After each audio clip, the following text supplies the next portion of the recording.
And we are live. Welcome, mystery and thriller fans. I'm your on-air host and author, Sara DiVello, and I'm so excited to welcome today, live from the UK, author Dorothy Koomson, here to give us the inside scoop on her brand new book, Every Smile You Fake.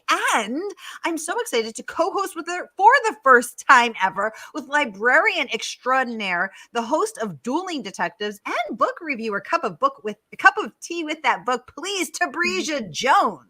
So, ladies, welcome. Dorothy, tell us about this book. Oh, hello. Nice to be here. Every Smile You Fake. Oh, it keeps going in and out. It's my 19th book, and it's about a woman called Kez, who is a profiler and therapist. And she, at the start of the book, she's at a book event with her friend who she's helping out, and a man does that thing that a lot of people do. Every book event, there's always somebody who gets up and says, it's not so much a question as a comment. And he she ends up having a bit of an argument with him, and he waits for her in the car park. And so she gets away from him, runs to her car, gets into her car, realizes there's somebody in the back seat of her car. And so she kind of slides out of the car, opens the back door, and there's a baby. It's a very young baby with a note saying, please don't look for me. You'll put my baby in danger, but I'll come back at some point. So she is now torn because she knows who the baby's mother is. And it's a social media influencer who has gone missing, and she is now torn. Does she go look for Brandy, or does she do as she's asked and take care of the baby? And the only spoiler I'm going to give you is she goes looking for Brandy, because it'd be a really boring book if she didn't. So she goes looking for Brandy, and basically has to tap into her very dodgy past to try and find her. Oh, come on, girl. You'll be so quiet. The dogs are barking excitedly. They're echoing our own enthusiasm for every. Oh my God, look at that little face. Is it an Ewok? Is it a puppy? We don't know. 100% cute. You can tell this is live, can't you? I can't believe they've been so quiet all evening, and now suddenly they're barking. Anyway. Oh my God. 100% adorable. Yes, absolutely. Well, Dorothy, we have so many questions for you. And just like that, you hooked us good. The annoying know-it-all man in the audience, the 100% relatable. It's not so much of a question as a comment.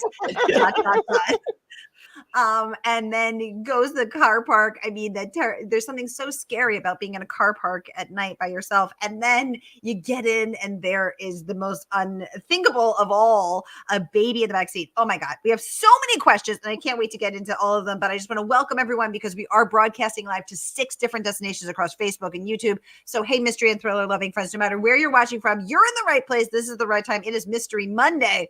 And because Mondays can be murder, we're going to make them a little less painful and get your week off to a killer start. If you've been here before, you know how it works. Just get your comments going in the comment section. I'll get them right over to Dorothy and Tabrisia. And if you're new, welcome, friends. We're so happy to have you. You are in the right place. Let's jump in. Margaret joining us from YouTube saying, ooh, a bonus host. Yes, Tabrisia Jones, librarian and book host extraordinaire. Margaret saying 19th book, what? And yet still a new name to me in the States. Margaret is our fellow Anglophile and author joining us from Portland, Oregon. She says, so nice to meet you. Yes, Margaret, good to have you here. Thank you. Renee joining us from Facebook saying, hi, Dorothy and Sara from South Florida, USA. Hi, Renee. Margaret saying, this is a different kind of surprise baby trip. Yeah, the one that I haven't seen before. No. Yes, it's a very different. And what comes from the baby, and who I'm not going to spoil it, But you just got to find out. It is a very surprising baby on many, many levels. It is indeed. And I have to give full credit to Brescia for getting this baby and this book on my radar, because I've had Brescia on so many times. And I always say, what are your best book picks of the year? And this was one of them. So I had to have you on, Dorothy. So Brescia, tell us what you loved about this book and why you DM'd me and said I had to have Dorothy on, because as always, you were right. You were And right. no spoilers. No spoilers. So No there are not going to be any spoilers because I have not had the chance to read it yet. But it is on, but it is on my audiobook. But I have had the extreme pleasure of reading other Dorothy's books. So the first book I read by her was My Best Friend's Girl, and I absolutely loved it. So thank you so much for writing that one. And then next was The Ice Cream Girls, and what Dorothy does so well, and why I always like take the time to highlight her books, is like she has a great way of creating a thriller. Well, My Best Friend's Girl is not a thriller; it's like for contemporary fiction. But what I like, what she writes in the books, is like a very emotional and impactful story. And with her thrillers, she has a mixture of a great twist, like she's just great at like compelling twists, and has you hooked until the very end, and then also putting compact and emotion in it.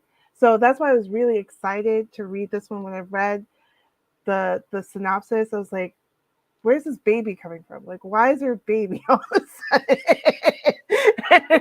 There's so much more to investigate with the baby. I know, yes, so much, and I'm really excited to read this book, and that's why like I messaged Sarah. It's like, Sarah, if you're looking for thriller, like this is one you have to pick up, because it just, Dorothy Koomson is like a great writer that just really hooks a reader from beginning to end. And I wish people in the States know more of Dorothy's books, so that's why I wanted to like have this opportunity to have Dorothy on, and so we could talk more about her books. Well, Brescia Jones is never wrong. Her book picks are just one after the other, and both as a librarian and a book reviewer and the host of the Dueling Detective series for the library, I made her, Brescia, I love all of your books. So when Brescia says a book is got to get on your radar, you hop to, and you ask questions later. Renee wants to know, is this a YA or adult book? This is 100% adult. It's an adult book, yes. There is a sort of a she's youngish. There's two narrators. There's Kez, who's the woman who we meet first of all, and then there's Brandy, who she's a young woman, so she's in her early 20s. But a lot of the book focuses on when she's a teen. But it is an adult book, and yeah, some of the stuff that happens on page 75, you don't want kids reading that. Everyone immediately turns to page 75. What's that? The sound of rustling pages as everyone flips to page 75. Yes. And so, but let's talk about the fact, first of all, there's dual timelines. So going back and forth and dual points of view. So going back and forth between Kez, who the book opens with, who is a profiler, both who helps authors with their books and for the police, and a profiler is someone who reads people. And you were saying, Dorothy, you interviewed a real live profiler to get the scoop on that. Give us the scoop on what that was like. Yeah, no, she's actually an author as well, so she writes crime books as well.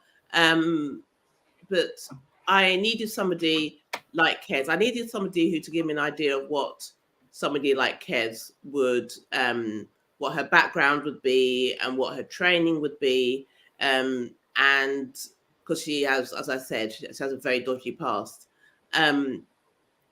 The profiler, Leslie, doesn't have a dodgy past. So I want to make that clear, because it sounded like I was saying that Leslie has a dodgy past as well. But Kez, I needed somebody who would have an insight into people and who would not just the reading part, but would have empathy.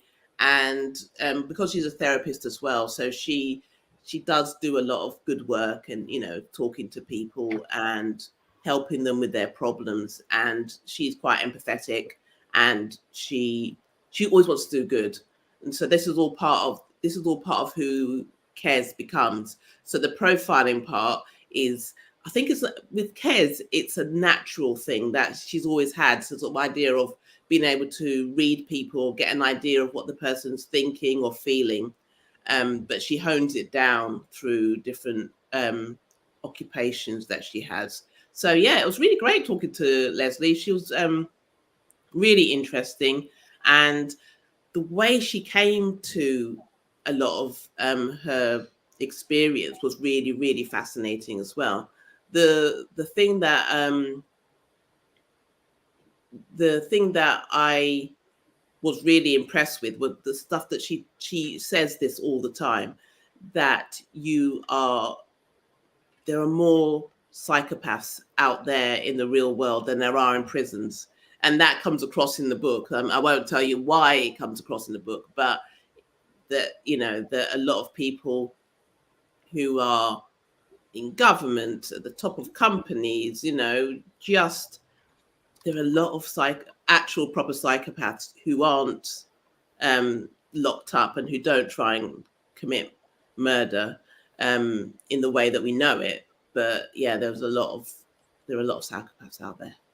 Yes, actually, I just last Monday interviewed Vera Kurian, who is a thriller author, as well as has a PhD in psychology and studies psychopathy, specifically in politics. Needless to say, she's been quite busy lately.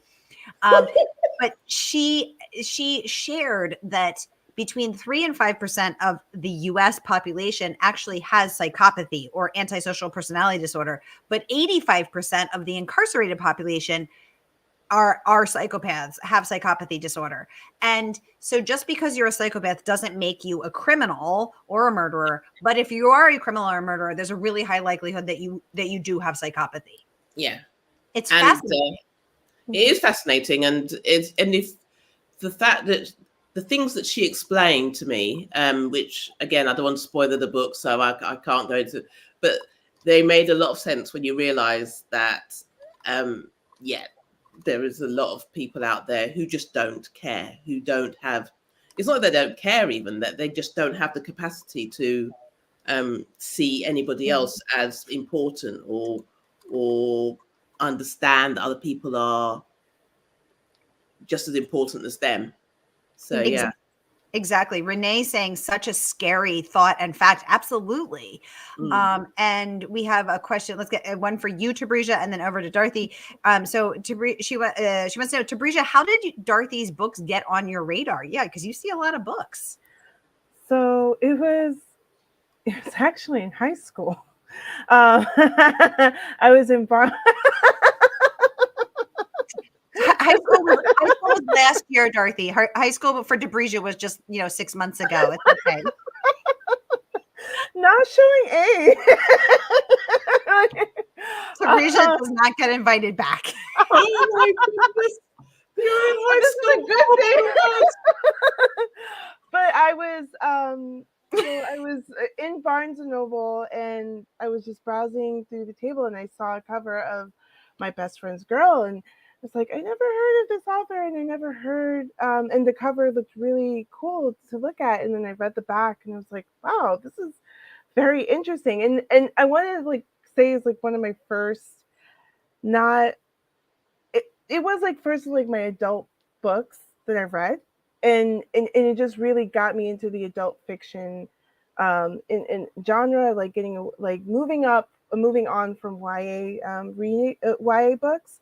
So that was the start. And then later on, because after reading My Best Friend's Girl and I loved it, I was looking for more of Dorothy's books. And then I came upon The Ice Cream Girls, and it was written in a genre that I love, mystery. And I devoured that book. I was like, this is amazing. How did I not know about Dorothy, that she can write that? And that's what I really like about Dorothy's books. She can jump from contemporary fiction and then just go into mystery. It's just you have the equal balance of both genres, and you're able to complete it so well. And that's what I love about your books. Oh, thank you. I love that. And then she has a question for you, Dorothy. Let's talk about those timelines and the points of view. Did you write both at the same time, or did you write all one timeline and then the other? Great question. it really depends on the book. With this one, there were things that happened in the past, because it's not just a simple case of the part. I never make anything simple for myself or for the reader. So there's the present storyline, then there's a recent past, and then there's the past. So you have to kind of pay attention. So some of it I needed to write. The past needed to be written with the current one, and then when I finished, there was some things that I needed to explain that needed explanation. So I went back and added in the things that I thought were missing from the past and the recent past as well. Because Brandy, when you see her, she comes into Kez's life, she's the recent past, but things that happened to Kez that make her who she is happened in a way past. So so there was like 3 different storylines that I had going on, 3 different timelines I had going on, and that's for both characters. So both characters have past, way past, and then the present as well. Mm-hmm. How did you keep all of that straight in your brain? Did you just have posters up around all the walls? Because that's a lot. Sometimes I have posters up. I have post-its on the walls with things that have happened. But a lot of the scenes are in my head, and they sort of stay there. Because the book I'm currently writing, that a lot of that's in my head. I haven't written it down. I probably should, but I haven't.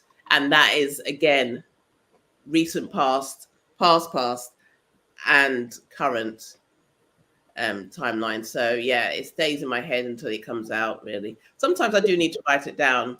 I do actually have a big A4 pad, A4, A3 and A2 pads, artist books, which I divide up into grids, and then I put a year in each grid, and then I kind of look back, and so that's how I keep in my head.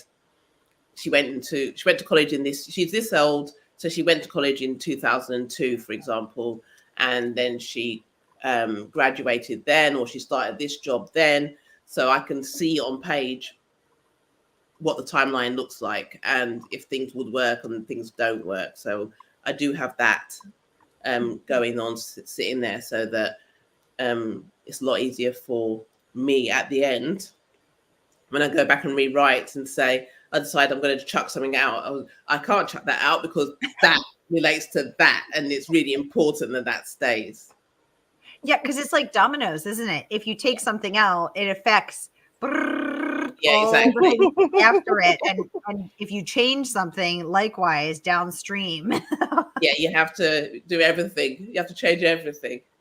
Exactly. Renee's saying sounds complicated, but makes sense. Exactly. I'm picturing, because I do the same thing with my writing. I have giant A4 and A3, and then little post-it notes all over the walls. It's looking like a beautiful mind in here, but I have to keep it straight. Oh my goodness. Tabrija, what questions do you have for our guest? Oh, yes.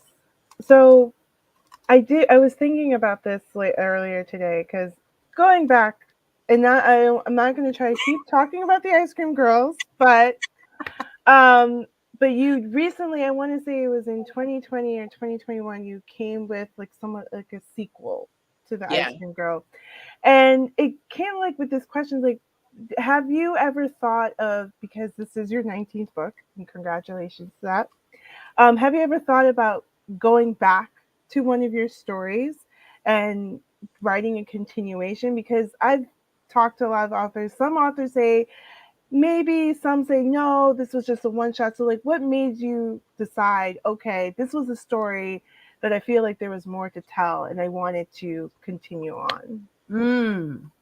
When I finish a book, when I write a book, it's finished, and that's it, and that's the end of it. I've just finished the story. And if you've read more than one of my books, you know that I put all my characters through hell, so they don't really deserve to get hell again, visited upon them again. But with the Ice Cream Girls, it was different in that when I finished it, that was the end. It was done. And you know, you can read the end and you know that all the characters had their their happy end, their version of an ending, not even a happy ending, just an ending, and hopefully a satisfying ending. And then I was on a train to Harrogate. I was on a train with them, and opposite me, at the table opposite, there was a couple, and the guy just spent most of the train journey just taking the woman apart. He didn't raise his voice, he didn't hit her, didn't shout anything, but just kept going on and on at her, talking about how her family didn't like him, and it was her graduation, and he didn't see why he had to move out because they were coming to stay, and she wasn't being fair to him. And he kept sort of like speaking in a really quiet voice, but loud enough for everybody to hear, but just having a go and a go and going until she just broke down and she started crying. And I was just sat there and I was like, what do I do? He's not shouting. He's not hitting her. He's not doing anything that could technically be, seen as anything terrible. And if you listen to what he was saying, it sounded like that she had wronged him, And I got to thinking about it, and I was thinking, this is an abusive situation, but there is literally nothing I can do. I can't step in and tell him to leave her alone because, is he going to listen to me? And B, they're going home together. Clearly they live together. She's going home with this. And it made me think about abusive relationships and how in the 10 years since I'd written The Ice Cream Girls, I wasn't thinking specifically of The Ice Cream Girls at that point. I was thinking, we all know so much more about abusive relationships, but what do we do? If we're a bystander, how have we sort of learned how to intervene or how to, basically do something?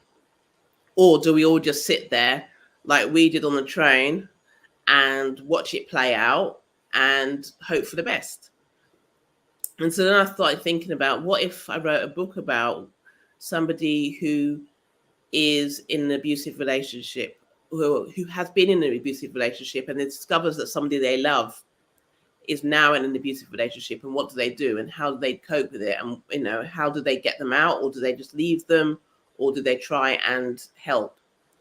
And then I thought, well, actually, I've already got the setup there already with Serena and Poppy. That book is there, and it would be good to see 10 years on how two women whose lives were so affected by abusive relationships, and even the relationships they had afterwards were affected by this relationship. There was this ripple effect that went on and on and on. It didn't actually end with when the abusive relationship ended.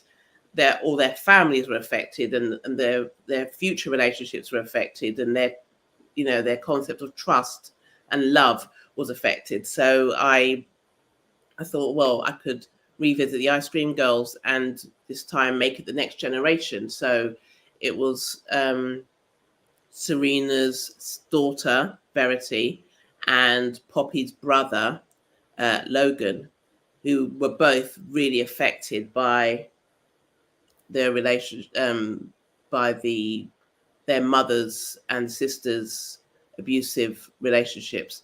And also there's a twist as well, in that you're not quite sure who is the abuser in that relationship.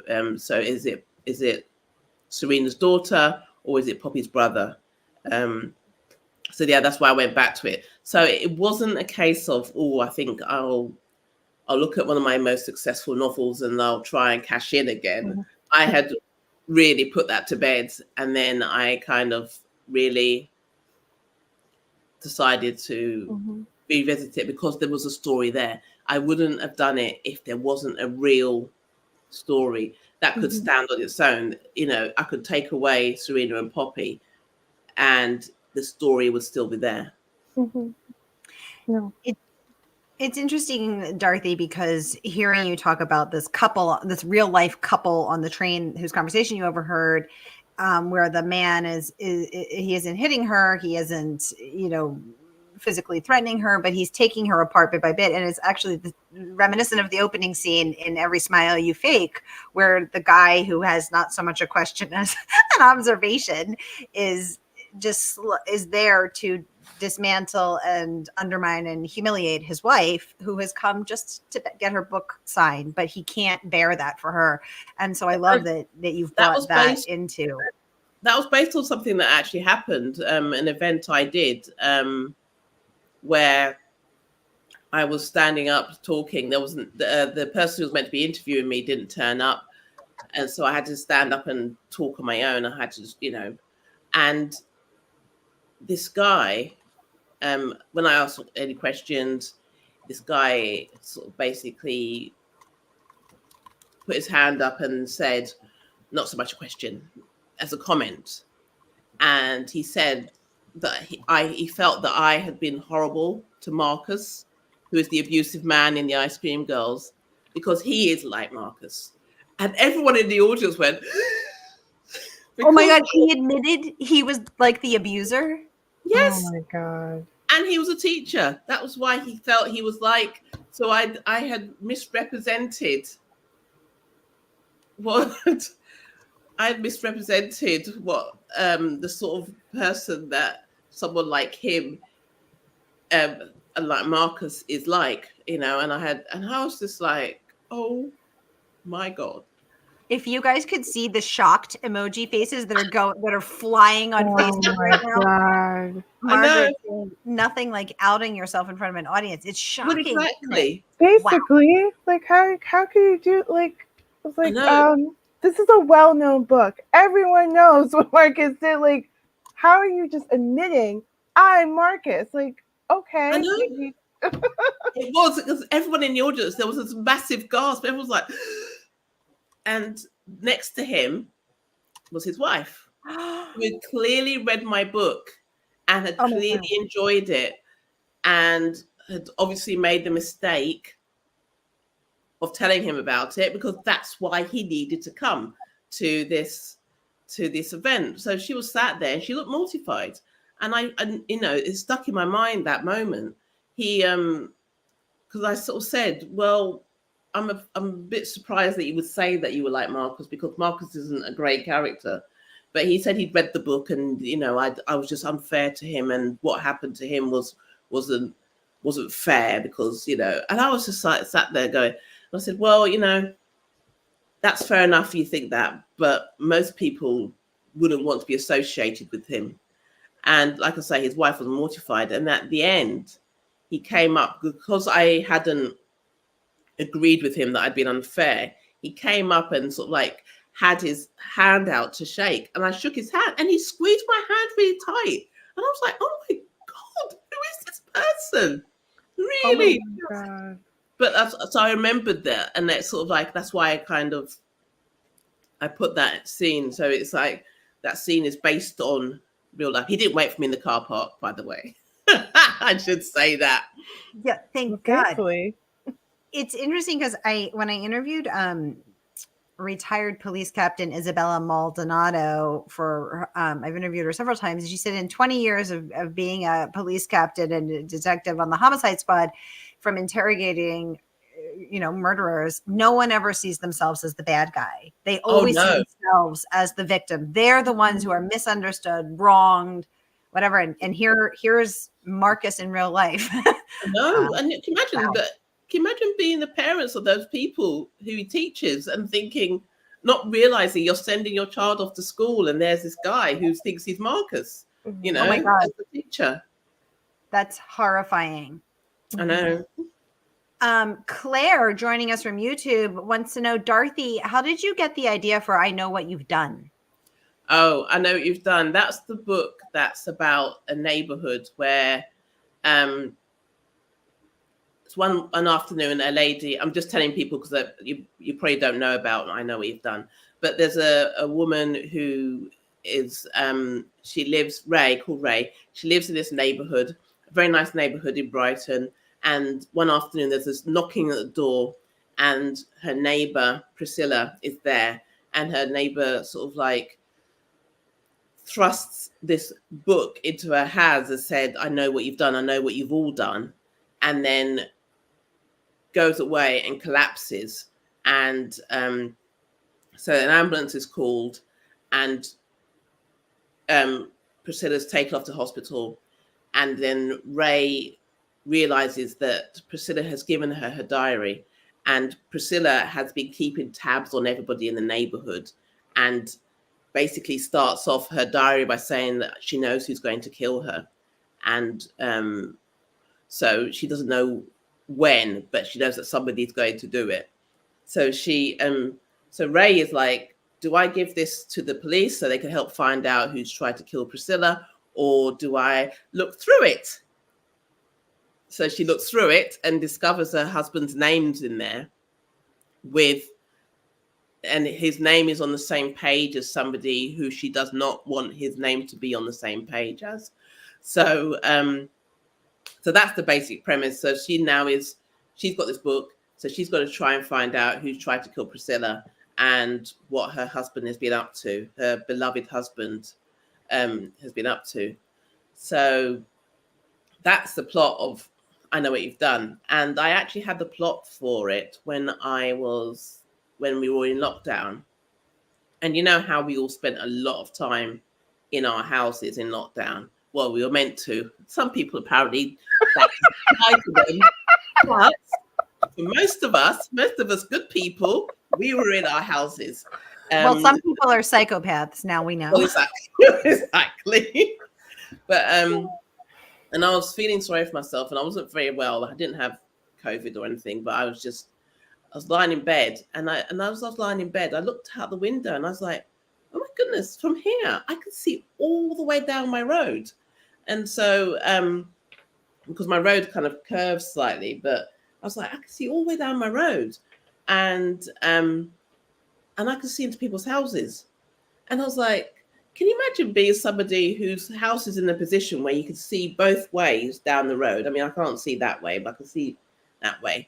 And you kind of just start keeping tabs on your neighbors just out of interest. And then suddenly it becomes more and more obsessive almost. And you find out their secrets. And because you find out their secrets, one of them realizes that they're going to have to bump you off. So I was thinking, what if I knew all these people's secrets and they tried to bump me off? So what would I do? And so that's how the idea sort of blossomed into I Know What You've Done, because Ray, of course, has a secret in her past that means that she is very worried about having any dealings with the police at all. I thought you were going to say that you found a diary and had to make the difficult decision as to whether or to read it or not. I would so read it.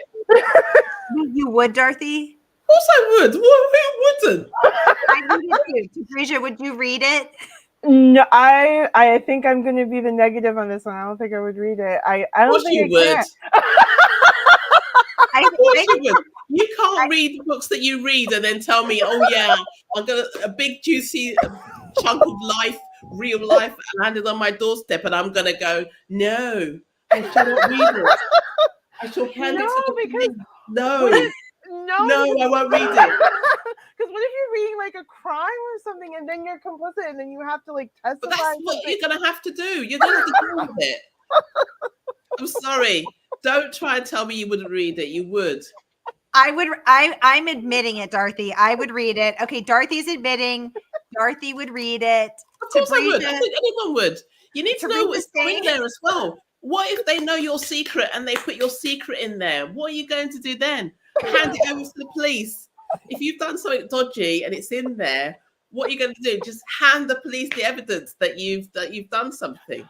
Jane says she would feel guilty, but she would still read it. Yeah, of course. Renee says she would read it. Tabrisha, are you still saying you would not read it? Well, now Dorothy, this is why Dorothy's a good writer, because now she's convinced me she made good points. Because I am inquisitive. I would be like, I need to find out what they know. So yeah, I would read it. Okay, so you would read it. Yeah, of course you would. Okay. I like the way she was pretending she wouldn't. Yeah, and she actually made us feel bad about reading it. I felt bad for half a second where I was like, oh my God, Tabriza's such a better person than me. I was trying to be, but then Dorothy made good points. I was like, yeah, I kind of would need to know what they know. So yeah, I would read it. Yeah, so what crimes have you committed, Teresa? Come on then. Oh, whoa. You just admitted it. You just said it. So what they We're all not know. having that conversation. Tabriza, not as innocent as she looks. Exactly. Oh my gosh. Dorothy tried to trip me up here. No, You walked straight into it. Come on. Jane is saying, this is a new author to me. I definitely need to read these books. Yes, you do, Jane. And you are in the right place. So you can pre-order Every Smile You Fake right now from our favorite woman-owned independent bookstore. That is, of course, Murder by the Book. And the good folks at Murder by the Book will ship it to you as soon as it drops. And as Dorothy shared with us, she has 19 books out. So you can also peruse her backlist. That's what we call her previous books. So peruse Dorothy's backlist here, and you can keep yourself entertained on all this other goodness while we wait for Every Smile You Fake. So here is the backlist, and you can see all of Dorothy's 19 books. Such an incredible accomplishment. And order all of them. Order the ones we're talking about, or the ones we haven't gotten to yet. We have so much to discuss. Okay, Renee wants to Renee's getting to the point. When is this novel expected to drop? Apparently it's out in the US in autumn. In the UK, it just came out last week, Thursday. So unfortunately, you have to be in the autumn. But we can meet up again in the autumn and have a good chat when it comes out, if you want. We would absolutely love that. Absolutely love that. Dorothy, we had some questions submitted in advance for folks who are at work, but will be watching the replay. I'd love to get some of those. Amanda wants to know, do you have any advice for aspiring authors? Oh, I have lots of advice. There's lots of advice on my website, which is dorothykoomson.co.uk. But the main pieces of advice I give to aspiring authors is to read a lot. Read inside and outside of the genre you want to write in, just so you can see how stories are told, what's being published, what's not being published, and see if what your books are like. And the main piece of advice is to stop talking about it and sit down and write it, because so many of us spend our time talking and thinking about it, and then people ask you, so how's your book coming along? And you go, oh, I'm doing this and this and this and this, and you talk about it so much, you never actually write the book, or you talk about it so much you feel like you've already written it. So rather than actually writing it, so stop talking about it, stop telling people about it, put all of that onto the page and write like no one's going to read it. Yeah. So don't worry about what your great aunt Maud's going to say about the sex scene on page 42. Don't worry what your aunt Mabel's going to say about the murder on page 76. Forget all about them. Forget about all of that. Just tell the story in the best way that you can. And then you've got something to worry about. When it's on the shelves, then you worry about whether your family is going to talk to you ever again or not. But until that point, not your problem. That's not your problem. Your problem is the book isn't written. Okay. So once you've finished it, the other piece of advice, once you've finished it, put it aside for a couple of weeks if you can bear it, and then come back to it as though you have just been into a shop and bought it, spent your hard-earned money buying it, and then sit down and read it through. Don't make any changes, but read it through and see how you would see your book if you were a reader who spent their hard-earned money on that book. It will make you a lot more critical and a lot better writer, because you'll see what doesn't work, what you're taking for granted, what liberties you're taking with the reader's tests of credibility, and then rewrite it from that point of view. And the final piece of advice is, once you've rewritten it and got it to the best you can, rewrite and rewrite and rewrite the first 3 pages. Those are the 3 pages that are the most important pages of the book.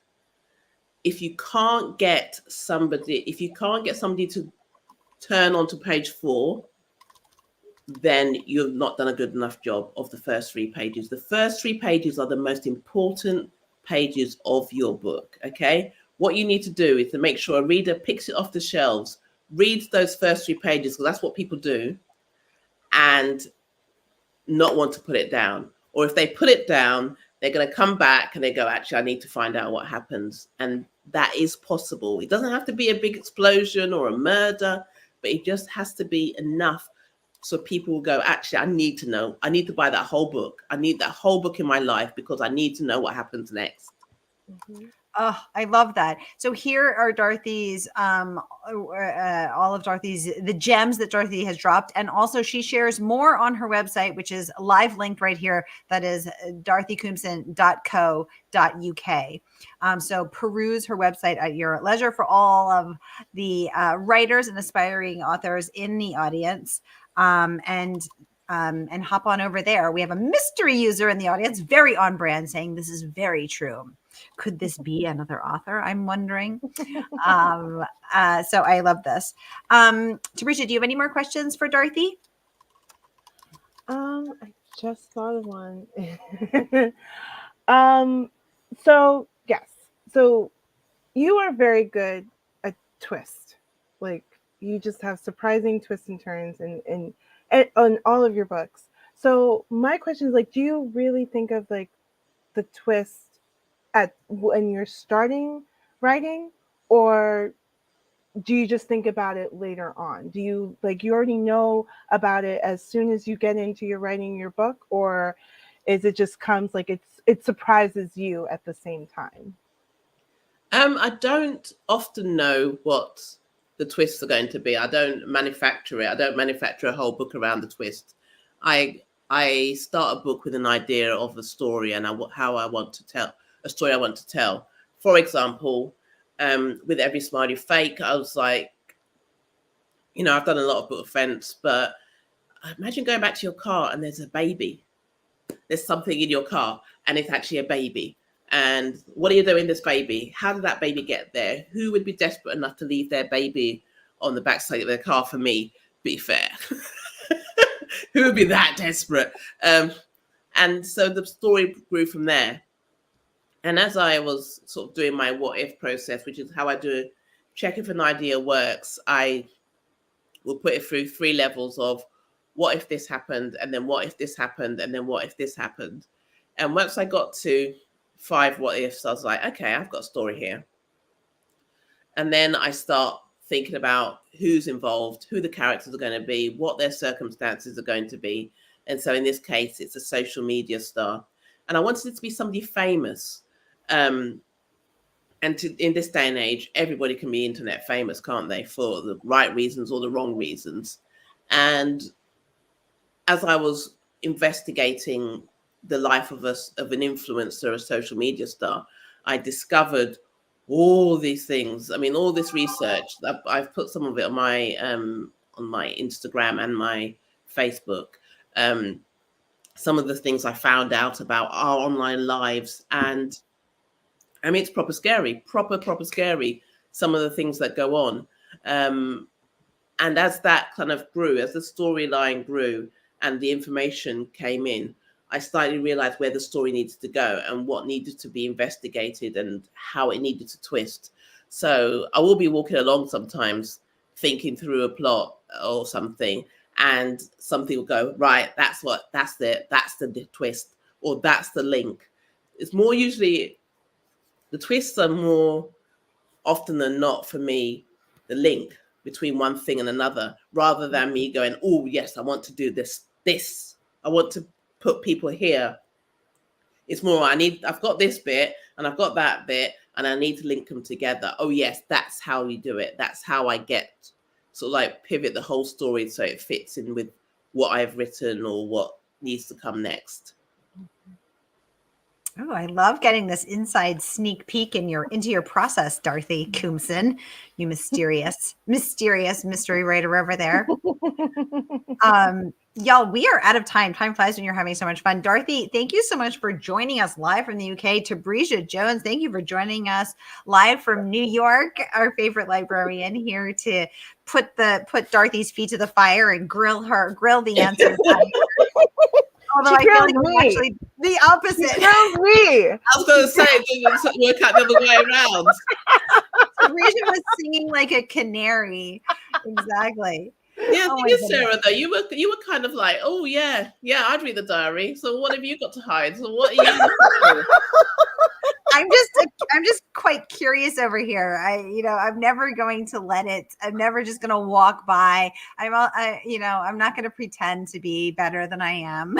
I'm a nosy Nancy. And the profiling stuff. What are you trying to hide? You're trying to work out how to hide stuff from profilers, aren't you? That is why I wanted to be prepared. Should I ever meet a Kez, how I could trick her, and so she wouldn't see the real me.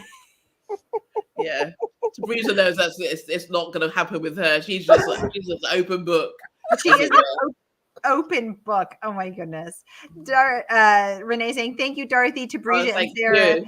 Jane saying thank you, ladies. This was so fun. Thank you all. Thank you for joining us. And for everybody who has just hung out with us, thank you for joining us as well. Thank you, Linda. Thank you. Thank you, Jane. Thank you, Judy. Thank you, Carl. Thank you, Robert. Thank you, Trisha, Lynn. Just going through all the names here. Thank you all for spending time with us. Charlene, Dave, Amanda, Kim, Scott, Jane R, Mary Ellen, Marit, Shannon, Sharon, Irma. Thank you all. And to everyone else who I can't see, thank you for spending your time with us. That is a wrap for us on Mystery Monday. I will see you next week. Take very good care until then. Thanks all. Bye. Thank you.